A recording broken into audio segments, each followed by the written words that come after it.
ఇండోనేషియాలో సంభవించిన అతి భారీ భూకంపం దాటికి విలవిల్లాడిపోతున్నారు ప్రజలందరూ కూడా. అక్కడ పరిస్థితి ఎంత దారుణంగా ఉంది అంటే కనుక 7.7 తీవ్రతతో భూకంపం రావడం జరిగింది. అతి ఎక్కువ, అతి పర్సంటేజ్ చూస్తే చాలా హై అనమాట అది. మొత్తం చాలా భవనాలు నేలమట్టమైపోయాయి. ఇంకా ప్రజలైతే కనుక వేలాది మంది ప్రజలు ఇళ్ల నుంచి భయంతో పరుగులు తీశారు. ఇప్పటికే ప్రభుత్వం సునామీ హెచ్చరికలు కూడా జారీ చేసింది. చాలా మంది సురక్షిత ప్రాంతాలకు వెళ్ళిపోవాలని. వేలాది మంది ప్రజలు తీవ్ర భయంతో ఇళ్ల నుంచి బయటకు పరుగులు తీశారు. చాలా భవనాలు కూలిపోయాయి. చాలా మంది శిథిలాల కింద చిక్కుకుపోయారని చెప్తున్నారు. ప్రస్తుతానికైతే 20 మంది పైగా చనిపోయారని కాస్త లెక్కలైతే చెప్తున్నారు. ఇంకా శిథిలాల కింద ఎంతమంది ఉన్నారు ఏంటి, ఈ లెక్కలు బయటికి రావాలంటే చాలా టైం పడుతుంది.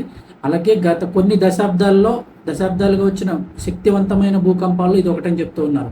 సో పరిస్థితి అత్యంత దారుణంగా ఉంది. చాలా మంది ప్రజలు ఖాళీ చేసేసి ఎత్తైన ప్రదేశాలకు అయితే కనుక తరలించడం జరిగింది. ఈ భూకంపం దాటికి రహదారులన్నీ బేటలు వారిపోయాయి, కొండ చర్యలు విరిగిపడ్డాయి.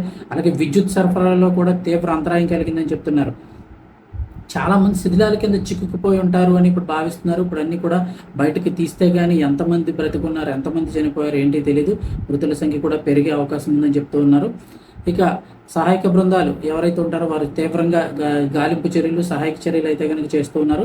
ప్రపంచవ్యాప్తంగా ఇటీవల కాలంలో సంభవించిన ప్రకృతి విపత్తుల్లో కొలంబియా భూకంపంలో రీసెంట్గా 287 మంది చనిపోతే, వెనిజులాలో అతి భారీ భూకంపం వచ్చింది.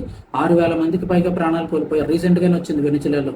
ఇప్పుడు మళ్ళీ ఇక్కడ అనమాట ఇండోనేషియాలో ఈ విషాద ఘటనకు సంబంధించి, అంటే ఇప్పుడు ఈ ఇండోనేషియాకి సంబంధించిన పూర్తి వివరాలు తెలియాలంటే మరికొంత సమయం అయితే పడుతుంది. ఎంత నష్టం జరిగింది, ప్రాణ నష్టం ఎంత, ఆస్తి నష్టం ఎంత, ఇవన్నీ లెక్కలు వేయాలంటే చాలా టైం అయితే పట్టే అవకాశం ఉంది. అధికార యంత్రాంగం అయితే కనుక సహాయక చర్యలు అయితే చేస్తుంది. ఇండోనేషియాలో ఈ దారుణ భూకంపం అయితే కనుక ఫ్లోరెస్ దీవి సమీపంలో రావడం జరిగింది.